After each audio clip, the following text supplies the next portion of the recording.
the silence has a weight. It's not an absence of sound, but a presence. A physical thing that presses down on you, fills your ears, and thickens the air in your lungs.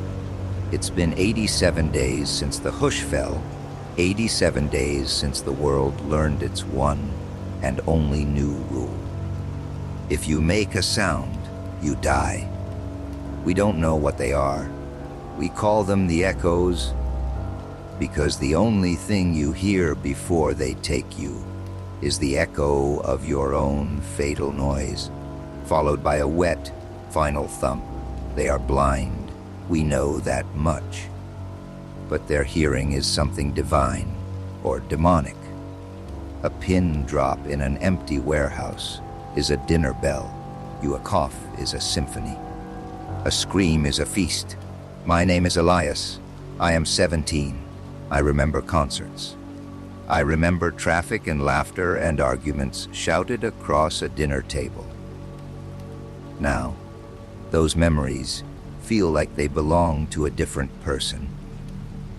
A ghost from a loud and careless world. My world is a 4-bedroom house at the end of a suburban cul-de-sac. It's my father, Caleb, my mother, Sarah, and my little sister, Maya. She's 7. She was born into a world of noise and has had to forget it all. Our home is a temple of silence. We laid down paths of sand and old blankets across the hardwood floors, creating silent highways from room to room. Every door hinge has been meticulously oiled or removed. Every piece of furniture has its feet wrapped in cloth.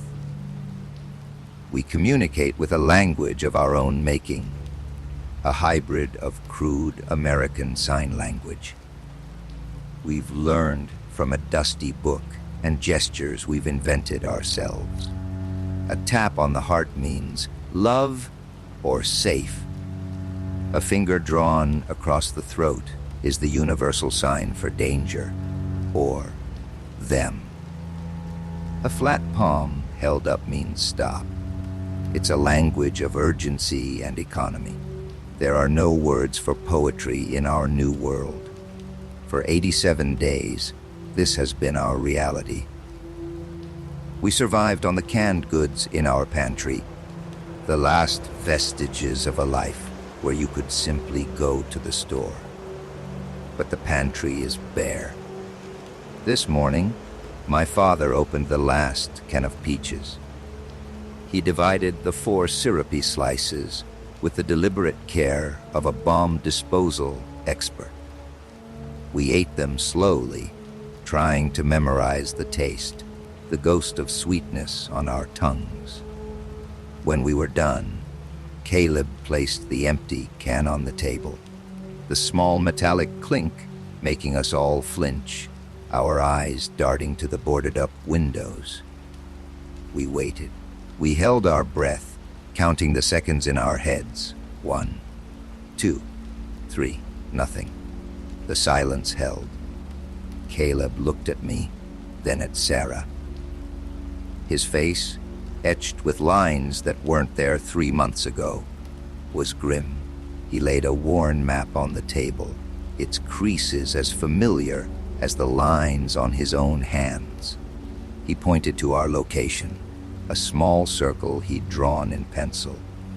Then, his finger traced a 50-mile line eastward, across roads and towns and forests, to a point on the coast. He tapped it twice. Beacon's Point. A rumor we'd heard on a crackling shortwave radio in the first week of the hush, before the batteries died. A community on a peninsula, supposedly fortified, using the ocean as a natural sound barrier. A safe zone.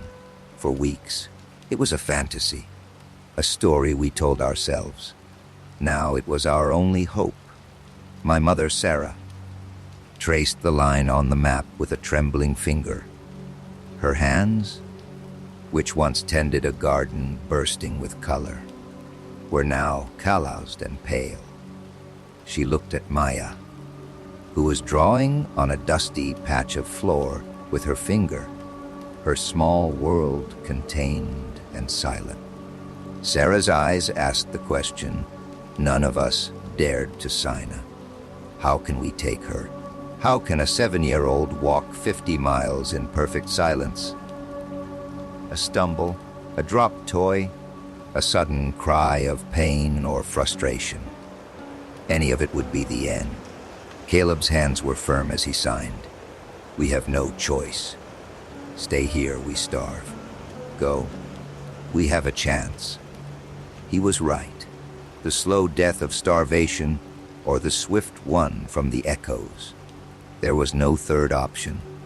So, we began to prepare for the end of our world, the small, quiet one we had built in hopes of finding a new one. Preparation was a silent, frantic ballad. We each had a backpack, old school bags that felt impossibly flimsy for the task ahead. Water was the priority.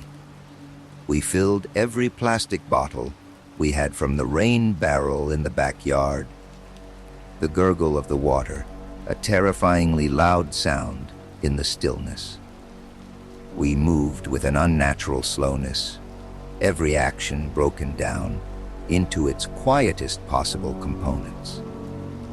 Setting a bottle down wasn't a single action. It was a process of lowering, tilting, and gently releasing, ensuring no clink of plastic on wood. Food was scarce.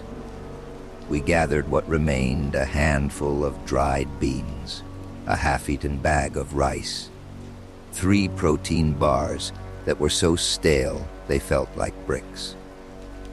It wasn't enough for one person for a week, let alone 4 of us for a journey that could take much longer. The hope was to scavenge along the way, a thought that sent a cold dread through me. Scavenging meant entering new spaces, unknown sound traps filled with broken glass and precarious shelves. My mother was in charge of medical supplies. She packed bandages, antiseptic wipes, and a small bottle of children's painkillers for Maya, all wrapped in layers of cloth to prevent rattling.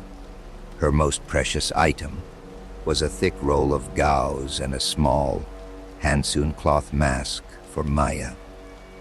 It was our only defense against the most terrifying possibility, a cough or a sneeze. I was tasked with packing our tools. A heavy wrench, its metallic surface wrapped in rags. A sharpened kitchen knife for my father, its sheath made of layered cardboard and tape. A compass, and the map. I folded it carefully and placed it in a waterproof bag. It felt like I was holding the script for our final act. Maya watched us, her big, brown eyes understanding more than she should have to. She didn't have a bag of supplies. Her only possession for the journey was a small, smooth gray stone she had found in the garden months ago. It was her silent toy. She would rub it between her palms, the worn surface a comfort. It made no noise. It was perfect. The night before we left, none of us slept. We lay on our mattresses on the floor, staring into the darkness, listening to the oppressive silence. Every creak of the house settling was a potential threat. I thought about my friend, Mark, who lived 2 streets over. On the second day of the hush, I heard a dog bark, a single, sharp yelp. Then a scream, Mark's mother. Then nothing. I never saw them again. The echoes are efficient. There is no struggle. There is only the sound, and then its absence, as dawn broke, painting the dusty air in gray light. My father gathered us in the living room. He looked at each of us, his gaze lingering on Maya. He knelt down in front of her. His hands moved with a slow, deliberate grace. "Maya," he signed, "we are going on a long walk, a game, the quiet game, the most important game we will ever play. You cannot make a sound, not a whisper, not a peep. Do you understand?" Maya nodded, her little face serious. She clutched her smooth stone tightly. "If you need to cough," my mother signed, her hands shaking slightly as she demonstrated, "you press this to your mouth. Hard. Like this." She held the thick cloth mask to her face. Maya nodded again. My father looked at me.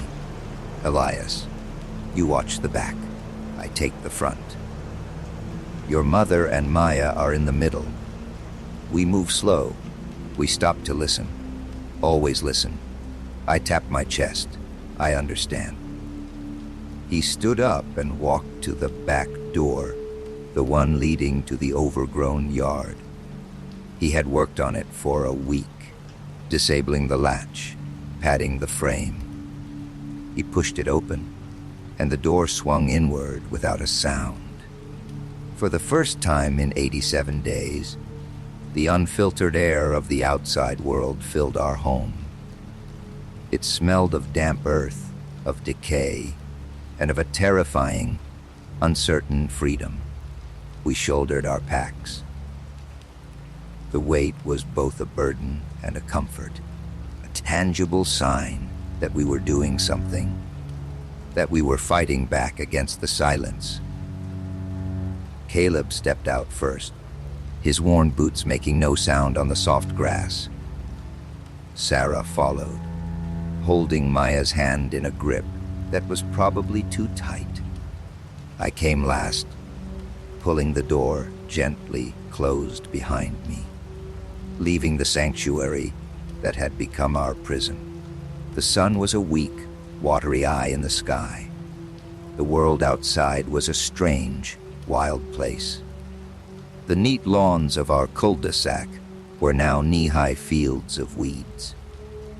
A child's bicycle lay on its side, rusted and tangled in vines. It was a world holding its breath. We took our first steps of the 50-mile journey, each footfall a prayer, each rustle of a leaf a potential curse. The game had begun. The first mile was the slowest. We moved through the backyards of our neighbors, staying on the soft grass, avoiding the cracked pavement of the sidewalks. Every house was a silent tomb, windows dark, doors shut. I kept looking over my shoulder, half expecting to see a curtain twitch, but there was nothing, no sign of life. We were utterly alone. My father was a master of silent movement. He flowed over the landscape, his body low, his eyes constantly scanning.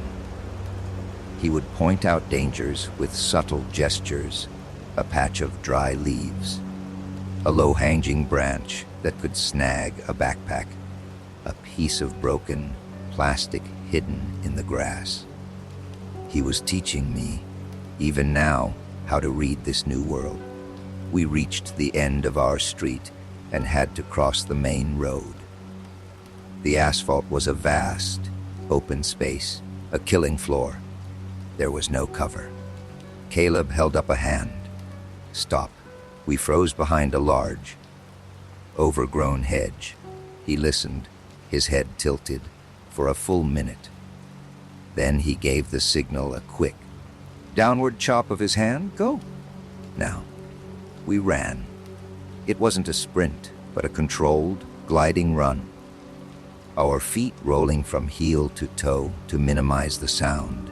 My lungs burned. The silence was absolute, broken only by the sound of my own blood pounding in my ears. The 30 feet of asphalt felt like a mile. As we reached the other side, and ducked behind a rusted-out minivan. I chanced a look back. The street was empty. We were safe. For now. We continued like this for hours, you moving through the skeletal remains of our town. The silence of the suburbs was eerie, but the silence of the commercial district was a different thing entirely. It was a place built for noise, for cars, for shoppers, for music. Now, its silence was a violation. We passed a grocery store, its windows smashed, its aisles a chaotic mess visible from the street. A place of sustenance was now a death trap of shattered glass and teetering shelves. My mother signed to my father, pointing at the store, then at our meager packs. We need to. Caleb shook his head, his gesture sharp. Too dangerous. Not yet. We kept moving. By midday, Umaya was starting to falter. Her steps grew smaller, her face pale.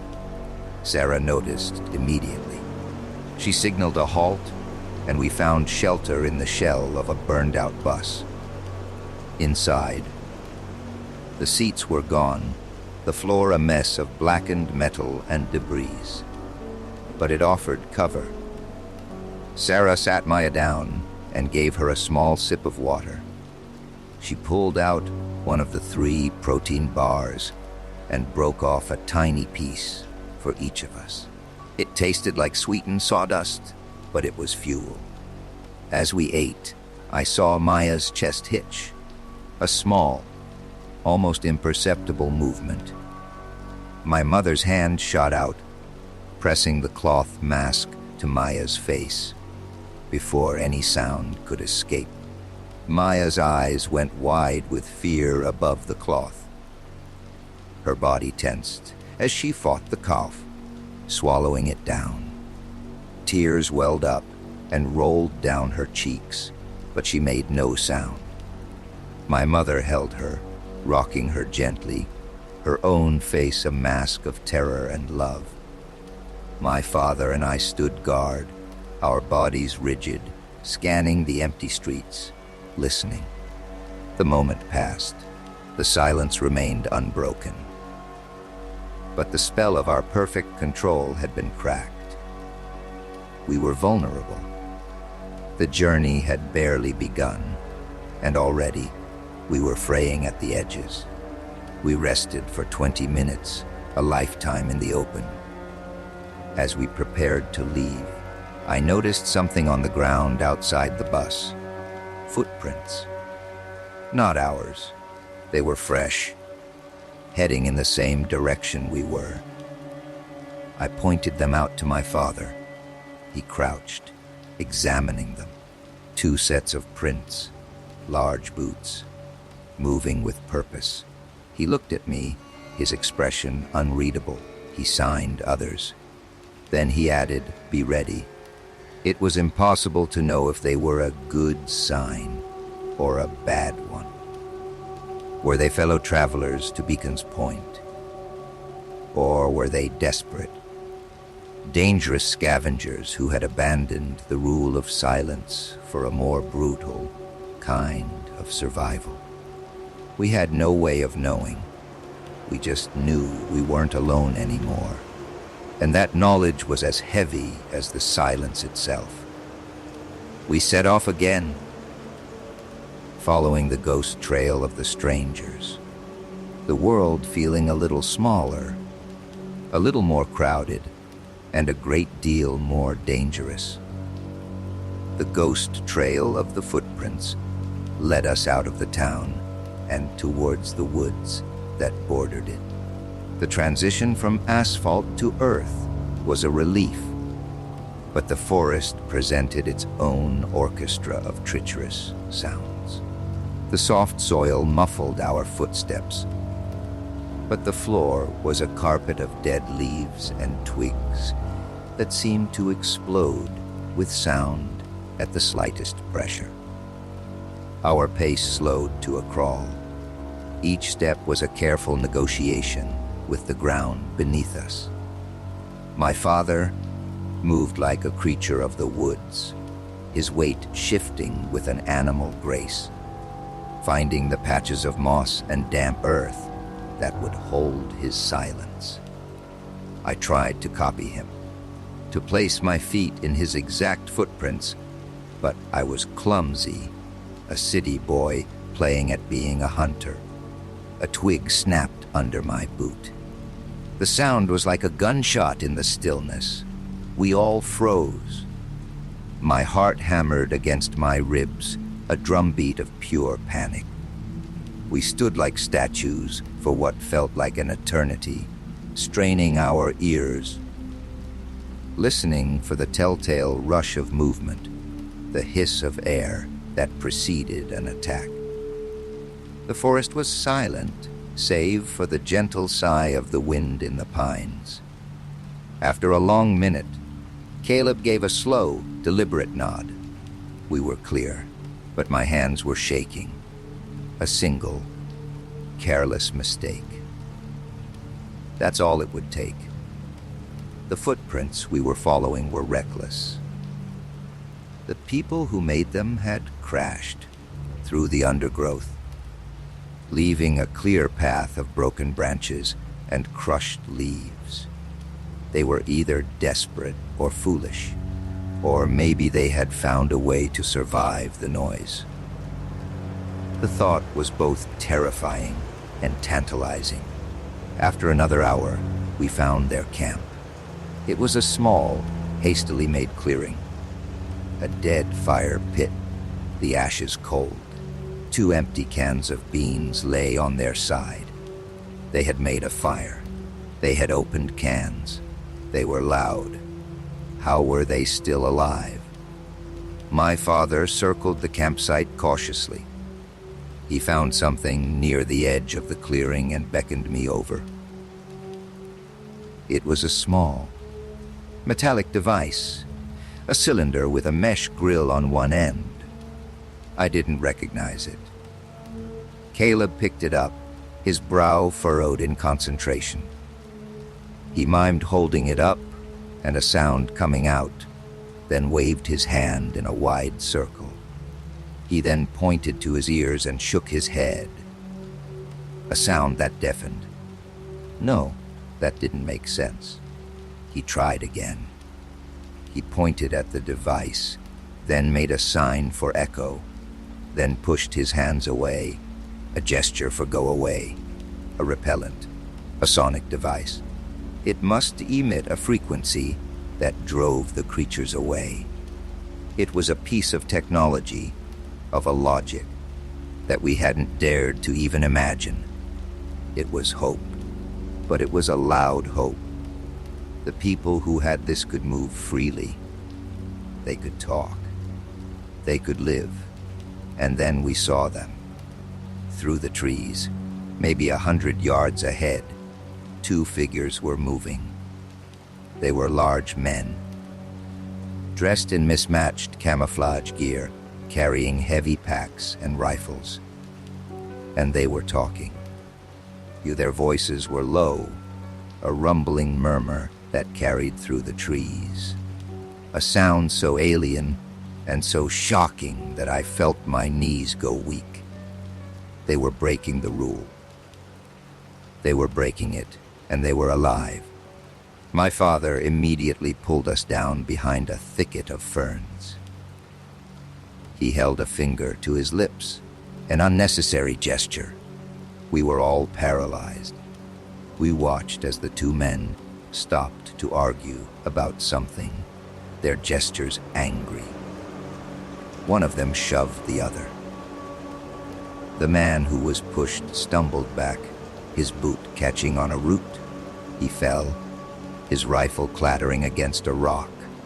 The sound was sharp and loud, a metallic sealang that echoed through the forest. The men froze, their argument forgotten. They looked around, their faces suddenly pale with a fear I recognized all too well. One of them fumbled in his pack, pulling out a device like the one we'd found. He flicked a switch. A low, almost subaudible hum filled the air. It was a strange, vibrating sensation that I felt in my teeth. But it was too late. From the trees to their left, something moved. It wasn't a blur. It was a ripple in the world, a distortion of space. It was long and thin, a pale, sinewy thing that unfolded itself from the shadows with impossible speed. It had no eyes, just a smooth, horrifying head that tilted towards the source of the sound. Another one appeared from the right. The humming from the device seemed to agitate them. But it didn't stop them. They converged on the man who had fallen. He didn't even have time to scream. There was a blur of pale limbs, a sickening, wet-tearing sound. And then he was just gone, pulled apart and into the shadows in less than a second.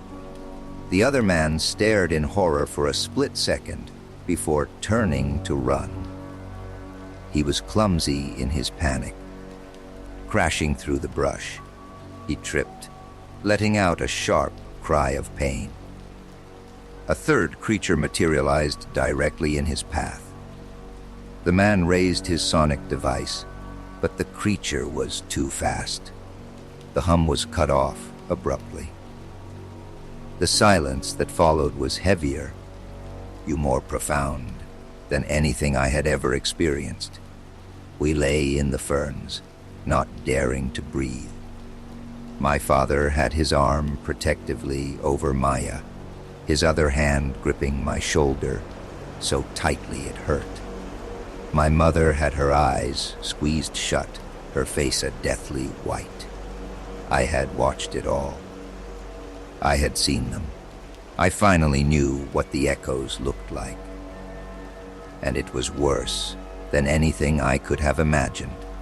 They were like insects and ligaments and nightmares, all woven together. The sonic devices weren't a shield. They were a bluff, and the echoes had just called it. We stayed hidden for over an hour, long after the woods had settled back into their false peace. The fear was a cold stone in my stomach. The hope we had felt just moments before had been ripped away, replaced by the brutal reality of what hunted us. There was no magic trick, no easy way out. There was only silence. Caleb finally decided it was safe to move. He led us on a wide detour around the place where the men had died, his movements even more cautious than before. The image of the creatures was burned into my mind. I understood now. They weren't just predators. They were a force of nature, like gravity or entropy. And we were nothing but fragile, noisy things in their path. The rest of the day passed in a haze of fear. Every rustle of a leaf, every bird call, sent a jolt of adrenaline through me. We were no longer just avoiding a theoretical danger. We had seen it. We knew its shape and its speed. As dusk began to settle, tinting the sky in shades of bruised purple, we found a place to rest, a small, dry cave carved into a rock face, hidden behind a curtain of ivy. It was cramped, and it smelled of damp earth, but it was defensible. It had only one entrance. We huddled together inside as darkness fell, sharing another minuscule portion of the protein bar. The cold seeped into our bones. Maya had fallen asleep, her small body curled against my mother, her silent stone still clutched in her hand.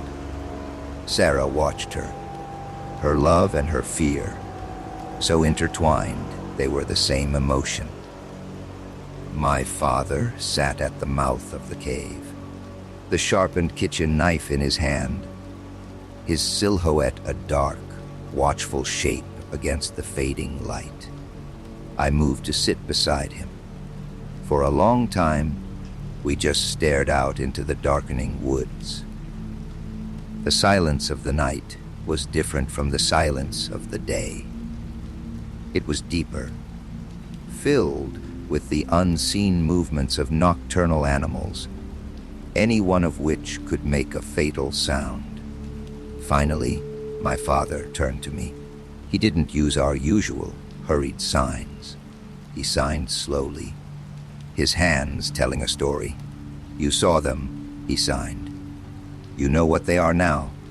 I nodded, my throat tight. "Good," he signed, his expression hard. "Don't forget, fear keeps us alive." He paused. Then his hands softened.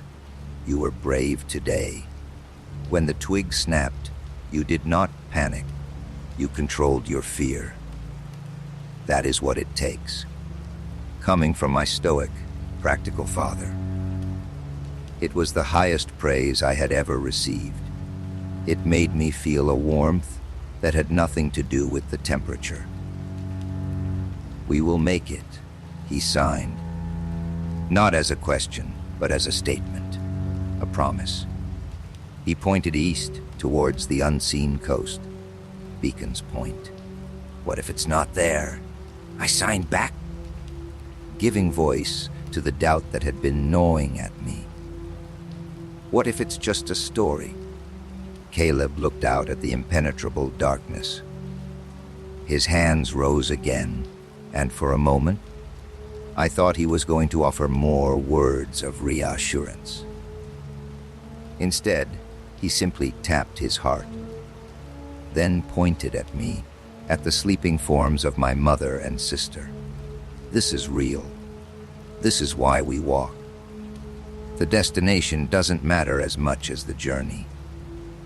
As long as we are together." I understood. Beacon's Point was the goal, the objective. But our survival, our family, that was the purpose. He took the first watch. I tried to sleep, but my mind was a slideshow of Horus the Pale, unfolding limbs of the echo, the man's silent disappearance, the terrifying fragility of our own existence. I drifted into a restless sleep, the weight of my father's words a heavy blanket. We were together. For now, in the suffocating, watchful silence of the night, that was enough. The next 2 days were a blur of green and gray. We moved through the forest, a silent, 4-person procession of ghosts. The fear from seeing the echoes had sharpened our senses to a razor's edge. We were no longer just quiet, we were part of the silence. We learned the rhythm of the forest, the cadence of the wind through the leaves, the weight of the air before rain. We learned to tell the difference between the scuttling of a squirrel and the unnatural stillness that preceded a threat. Maya was a paradox. Her youth was our greatest liability, but her resilience was our inspiration. She never complained. She walked until her legs trembled, her small hand always in my mother's. When we rested, she would sit and trace patterns on her smooth stone, lost in a world of her own making. But the cough was still there, a lurking monster. It was a dry, rasping thing that caught in her chest. Several times a day, my mother would have to press the cloth mask to her face as Maya's body shook with the suppressed sound. Each time, we would freeze, our blood turning to ice, until the danger had passed. The painkillers were running low, and the cough seemed to be getting worse. On the 3rd day of our journey through the woods, we came to a river. It wasn't wide, you may be 40 feet across, but it was fast-moving, churning over a bed of rocks. The sound it made was a constant, low roar, a white noise that was both a blessing and a curse. It was loud enough to potentially mask any small sounds we might make, but it was also loud enough to hide the approach of an echo. They were drawn to sudden, sharp noises. Not constant drones. We had learned that much. Still, it felt like standing on the edge of a scream. An old wooden footbridge spanned the water, sagging in the middle like a tired spine. Several planks were missing, and the ones that remained were dark with rot. It was a sound trap of the highest order. My father studied it for a long time. Then he looked at the river. Crossing through the water would be just as loud, the splashing and stumbling a series of sharp reports. And the current was strong. It could easily sweep Maya off her feet. He made his decision. The bridge. He signed to us, his instructions precise. I go first. I test each step. You watch my feet. Step only where I step. One at a time. I will cross and secure the other side. Then your mother. Then Elias. Then I will come back for Maya. It was the only way. My mother nodded, her face tight with anxiety. Caleb took off his pack and left it with us, moving with only the knife at his belt. He placed his foot on the first plank of the bridge. A low, groaning creak echoed over the rush of the water. He froze, listening. Nothing. He shifted his weight, testing it. The wood groaned again, but held. He took another step, then another. It was a painstaking, terrifying process. Every creak of the wood was a jolt to my nervous system. He was halfway across when a plank under his left foot gave way with a sharp CRCK. My mother stifled a gasp with her hand. My heart stopped. The broken piece of wood fell into the river below with a distant splash. Caleb had caught himself on the rope railing, his body dangling for a heart-stopping moment before he pulled himself back up. He was unhurt. He stood perfectly still, his head cocked, listening. The river roared on, indifferent. The sound of the breaking wood seemed to have been swallowed by the greater noise of the water. It was a miracle. He continued, even more slowly than before, and finally reached the other side. He gave us a quick, sharp nod. Safe. My mother went next. She was lighter than my father, and the bridge seemed to groan less under her weight. She moved with a focused intensity. Your eyes locked on the path my father had taken. She made it across without incident, joining him on the far bank. It was my turn. I took a deep breath, the damp, earthy smell of the river filling my lungs. I stepped onto the bridge. The structure swayed slightly. I could feel the vibrations of the rushing water through the soles of my boots. I kept my eyes down, focusing on the footprints my father had left in the grime on the planks. Step, creak, pause, listen, step, groan, pause, listen. The world narrowed to just the wood beneath my feet and the sound of the river in my ears. I was halfway across, right at the spot where my father had broken the plank, when I heard it. It wasn't a sound from the bridge. It was from behind me, a small, choked gasp. I turned. Maya. Her face was contorted. She was having a coughing fit, a bad one. She was trying to stifle it, pressing her face into her own small hands, but a series of sharp, percussive barks were escaping. K. On the far side of the river, my parents' faces were masks of pure horror. My father started to move back across the bridge, but he was too far away. I knew. "You are my destiny?" With a certainty that was colder and sharper than the river water, that they were coming. The sounds were too loud, too sharp, too rhythmic. It was a death knell. I didn't think. I reacted. I scrambled back across the bridge, the wood groaning in protest. I reached Maya just as another cough racked her small body. I grabbed her, pulling her tight against me, pressing her face into my shoulder to muffle the noise. Her body was trembling violently. "It's okay, it's okay," I whispered, the words themselves a terrible risk. And then I saw it. On our side of the bank, emerging from the dense woods. It was a pale, skeletal thing, its multi-jointed limbs unfolding as it scuttled towards the sound of my sister's coughing. It was faster than I remembered. Impossibly fast. There was no time to get back to the bridge. No time to run. We were caught. Then, from the other side of the river, my father did the only thing he could. He yelled. It was a raw, primal sound.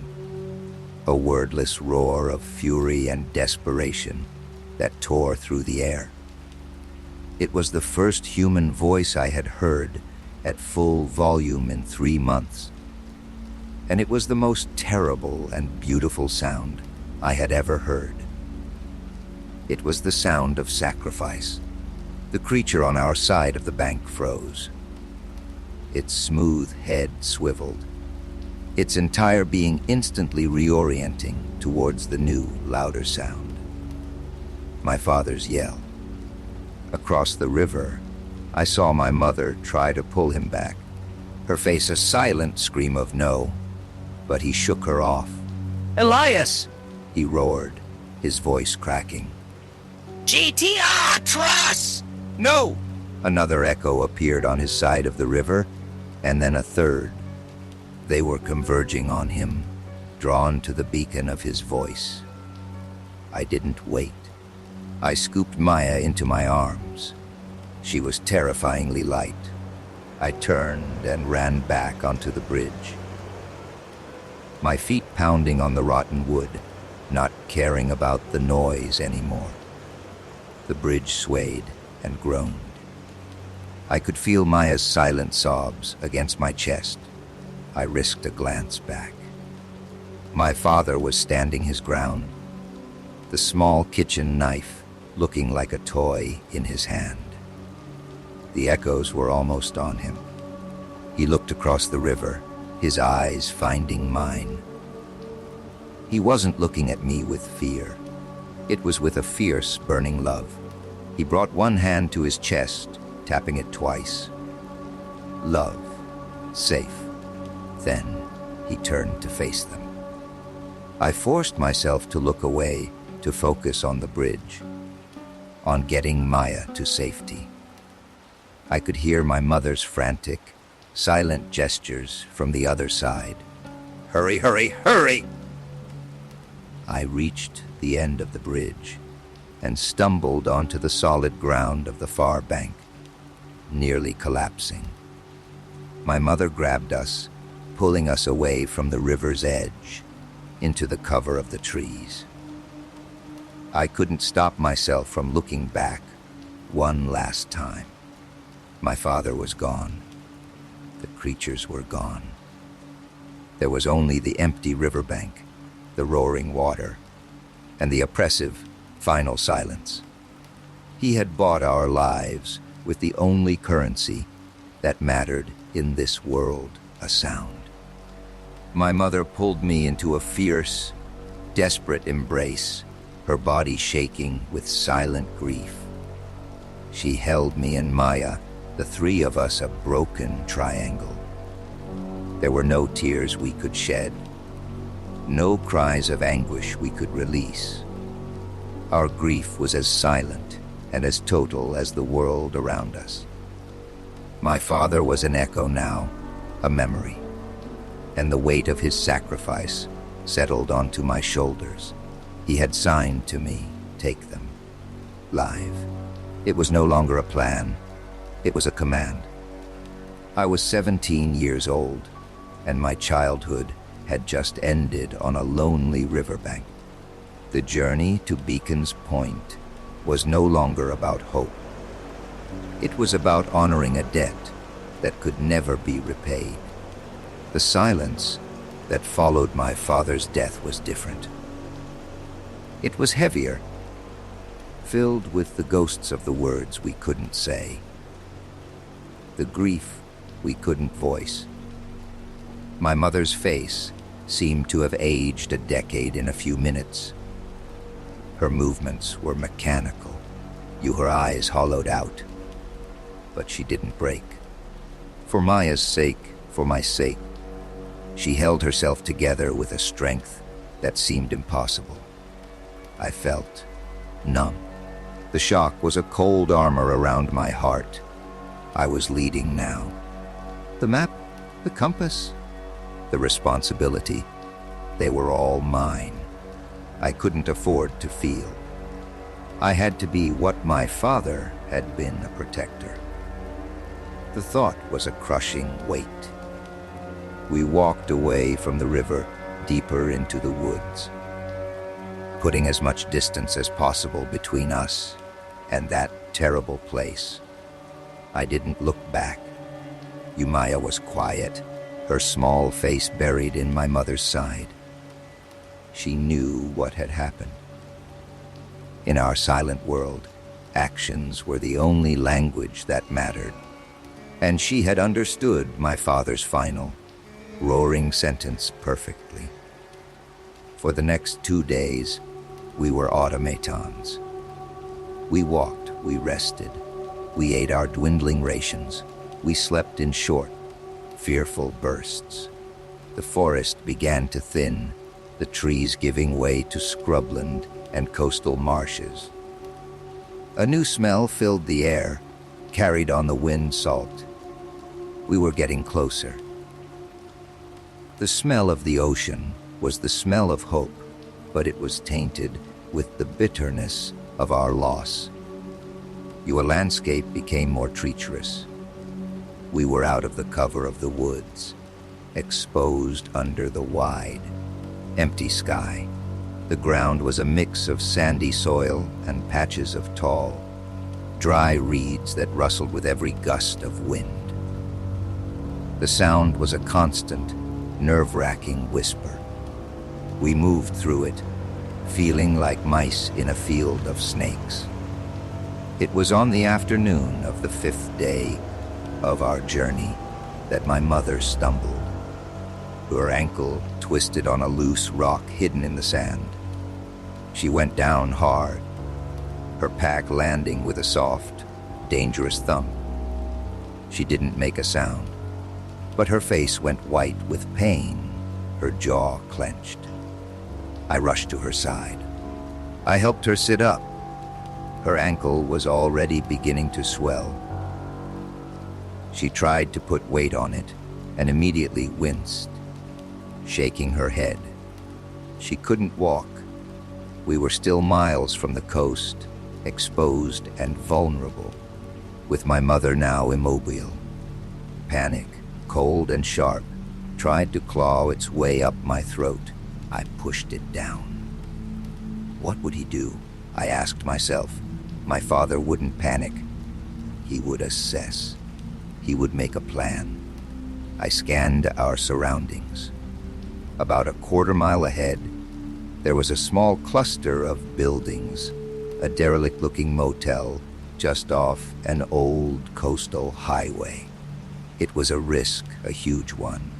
Buildings had doors, windows, loose floorboards. 1,000 ways to make a sound, but it was also shelter. We couldn't stay out in the open. I helped my mother to her feet, her arm draped over my shoulders. We began a slow, agonizing journey towards the motel. Every step was a fresh wave of pain for her.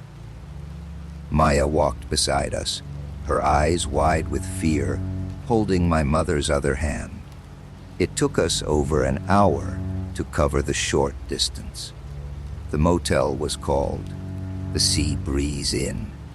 The sign was hanging by a single hinge, swaying silently in the wind. The paint was peeling, the windows were broken. It looked like it had been abandoned long before the hush. We chose a room at the far end, one whose door was already ajar, hanging crookedly on its frame. I went in first, my father's knife in my hand. The room was a wreck. The mattress was slashed, stuffing pulled out. The air was thick with the smell of mold and dust. But the floor was concrete, covered in a thin, grimy carpet. It was solid. It was quiet. I helped my mother inside and settled her on the floor, propping her back against a wall. I took off her boot gently. Her ankle was purple and swollen to twice its normal size. I wrapped it tightly with the last of our clean bandages. She met my eyes, her own filled with a mixture of pain and apology. "I'm sorry," she signed. "It's okay," I signed back, trying to project a confidence I didn't feel.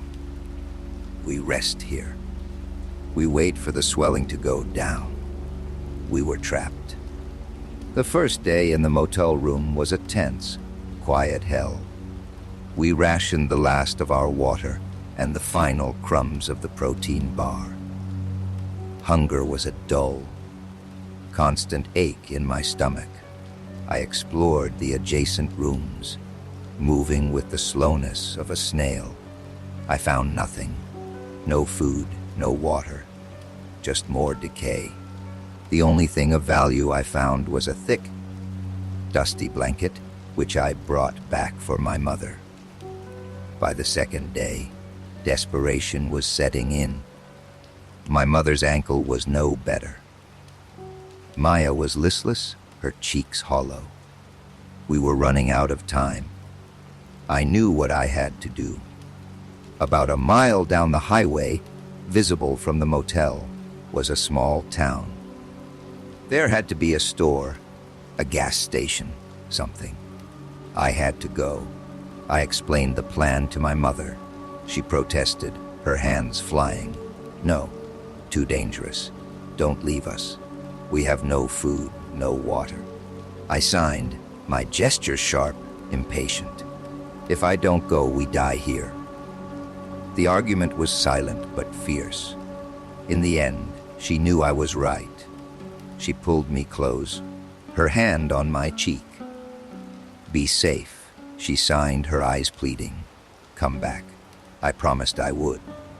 I left them with the wrench and the knife. I took only a small, empty backpack as I slipped out of the room, leaving my family defenseless. A profound loneliness washed over me. I was completely on my own.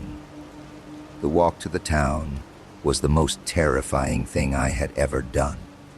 Every step on the cracked asphalt, every gust of wind, felt like a spotlight on me. The town was small, a handful of buildings baking in the sun. A sign read, "Port Blossom." It was a ghost town, like all the others. I found what I was looking for, a small general store. The glass door was shattered. I slipped through the opening, my feet crunching softly on the glass. The sound made my entire body tense up. I stood still for a full minute, listening. Nothing. The inside of the store was a treasure trove. The shelves were in disarray, but there was still food. Canned goods, boxes of crackers, jars of peanut butter, and in the back, a cooler with dusty bottles of water and soda. It was a miracle. I began to fill my backpack, moving with a dreamlike care. I chose items in soft packaging first: crackers, bags of chips, plastic jars. The cans were the most dangerous. I wrapped each one in old newspapers I found on the floor before placing it carefully in the bag. My pack grew heavy. It was enough for a week, maybe more. As I was about to leave, I saw something behind the counter, a first aid section. I found a roll of elastic bandage and a small bottle of aspirin. For my mother. The relief was so intense, it almost brought me to my knees. I was turning to go when I heard it, a sound from outside, a soft rhythmic scraping. I froze, my heart pounding. I ducked behind the counter, peering through a gap in the shelves. A figure was moving down the street.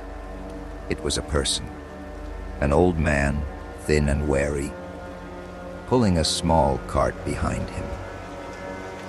The scraping sound was one of the cart's wheels, which was bent and wobbling. The man was talking to himself, a low, continuous mumble. He was either insane or he had a death wish. I watched, horrified, as he stopped in the middle of the street, right in front of the store. He seemed to be looking for something. He coughed, a loud, wet, rattling sound, and then they came. They came from the rooftops, from the alleyways. 2 of them. They moved with that same horrifying, liquid speed. The old man didn't even have time to look up. They were on him in an instant. The cart fell over with a clatter of its meager contents. There was a brief, terrible flurry of pale limbs, and then it was over. The man and the creatures were gone. The only things left in the street were the overturned cart and a single rolling can of soup. The silence that descended was absolute. I stayed hidden behind that counter for 3 hours, not daring to move a muscle, until the sun began to set. My relief at finding the food had curdled into a cold, hard knot of fear. This world did not grant miracles without a price. I finally crept out of the store as twilight fell, my body stiff, my nerves shredded. The walk back to the motel was a long, dark nightmare. Every shadow was a monster. Every whisper of the wind was a threat. When I slipped back into our room, my mother and Maya were huddled together in the darkness. My mother saw the full pack and the medicine, and for the first time in days, a flicker of something like hope appeared in her eyes. We ate that night. We ate stale crackers and drank warm water, and it was the best meal of my life. I bandaged my mother's ankle with the elastic wrap, and she took 2 of the aspirin. We were not safe. We were not saved, but we had a reprieve. We had another day. We stayed in that motel room for 3 more days. My mother's ankle slowly began to heal. She could put a little weight on it. I used the time to make preparations. I tore strips from the blanket and wrapped the bottoms of our shoes, creating soft, silent pads. I reinforced our backpacks with tape. I became my father, thinking of every angle, every risk. On the 4th morning, my mother stood up. She took a tentative step, then another. She could walk. It was time to go. We were less than 10 miles from Beacon's Point. I could feel it, like a magnetic pull. We packed our new supplies. As we were about to leave, Maya tugged on my sleeve. She held out her hand. In it was her smooth, gray stone. She then pointed to my empty pocket, where my father used to keep a similar stone he called his worry stone.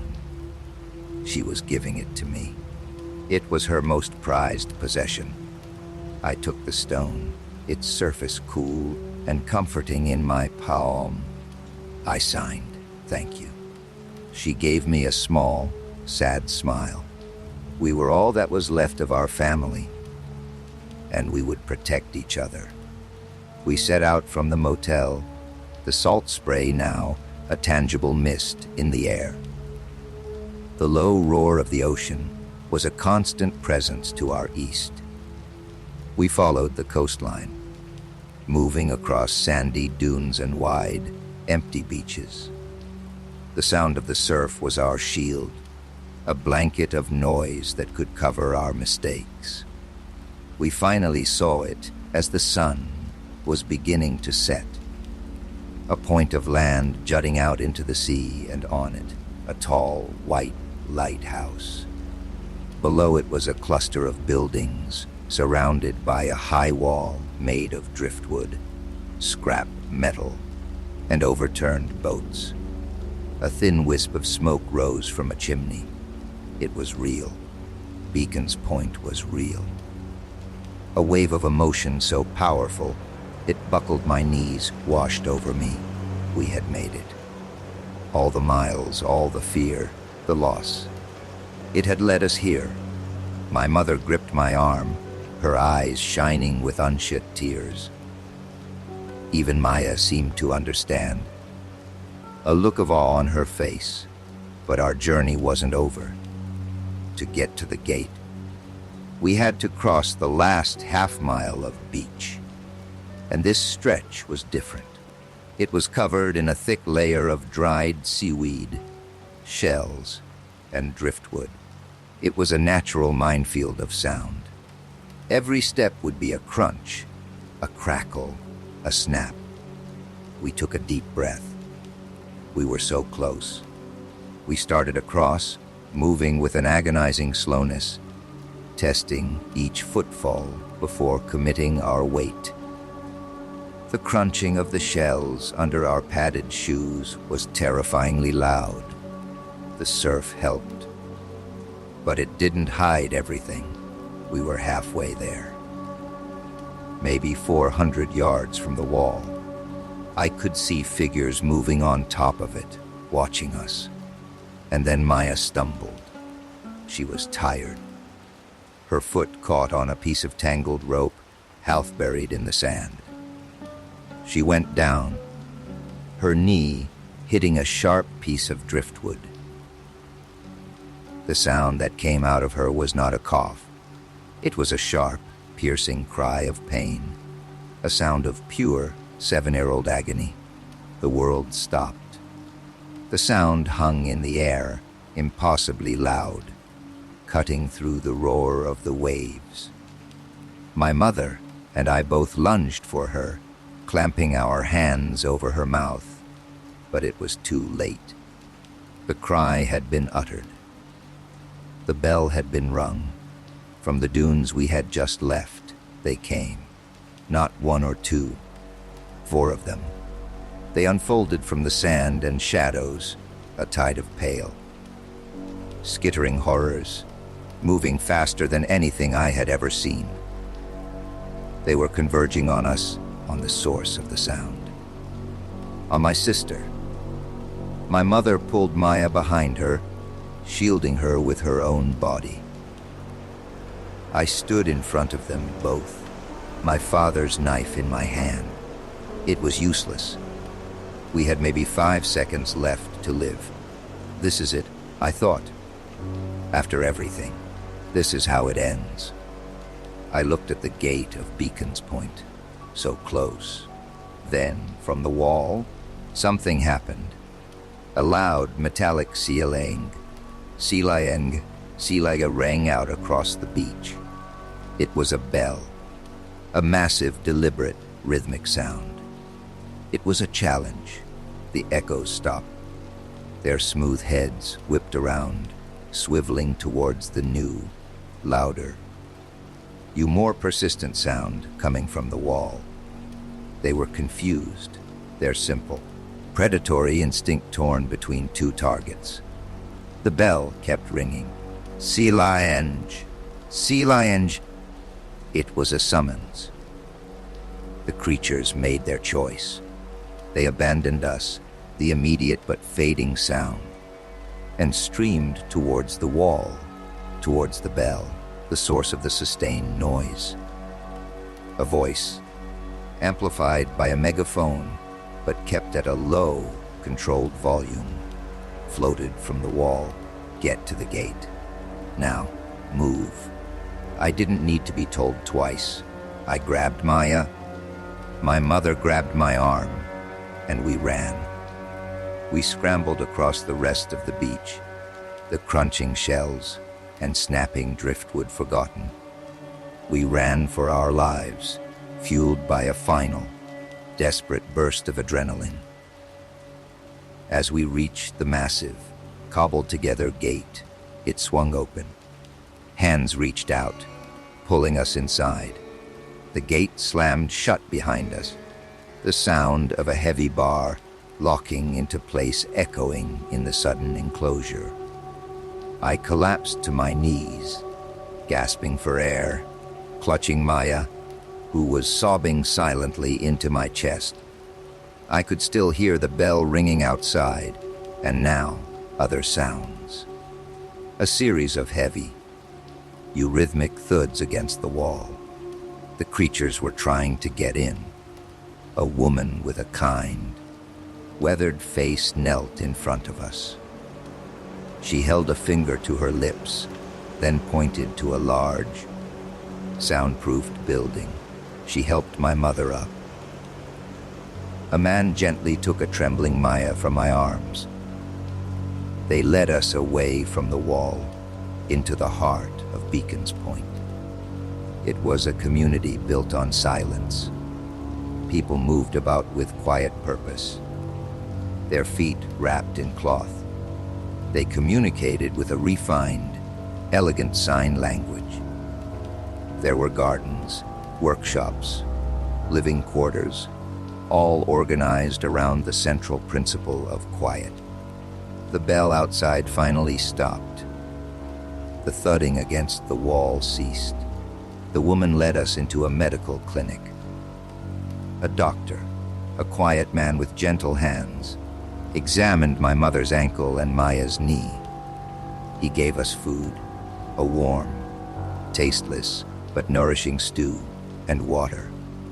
Later, the woman, whose name was Helen, sat with us. She was the leader of this community.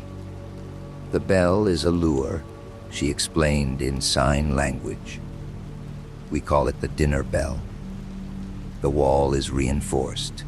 They can't get through. We ring it to draw them away, to save people like you. We saw you coming. My father, I signed. The movement clumsy, painful. He did the same thing, at a river. Helen's expression was full of a deep, sad understanding. Many have made that sacrifice. It's how most of us got here. We survive on the echoes of the brave.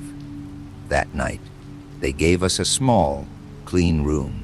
It had 2 beds. My mother and Maya fell into an exhausted sleep almost immediately. I couldn't sleep. I stood by the window, looking out at the lighthouse. Its beam cut a slow, steady path across the dark, churning ocean. I took the smooth, gray stone from my pocket. I thought of my father. I thought of his last command, take them. Live, we had. We were here.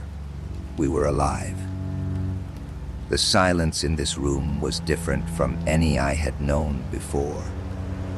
It wasn't the oppressive, watchful silence of our house. It wasn't the terrifying, predatory silence of the outside world. It was a calm silence, a peaceful silence. It was the sound of safety. We had lost so much to get here. Our home, our world, my father. But as I watched the lighthouse beam sweep across the darkness, a beacon in the vast, quiet night, I knew we hadn't lost everything. We had each other. And here, in this small pocket of a broken world, we had a chance to build something new. A life, not of noise and carelessness, but of deliberate, precious, and meaningful silence. My father's echo would live on in us, in every quiet day we were given. The journey was over. A new one was just beginning.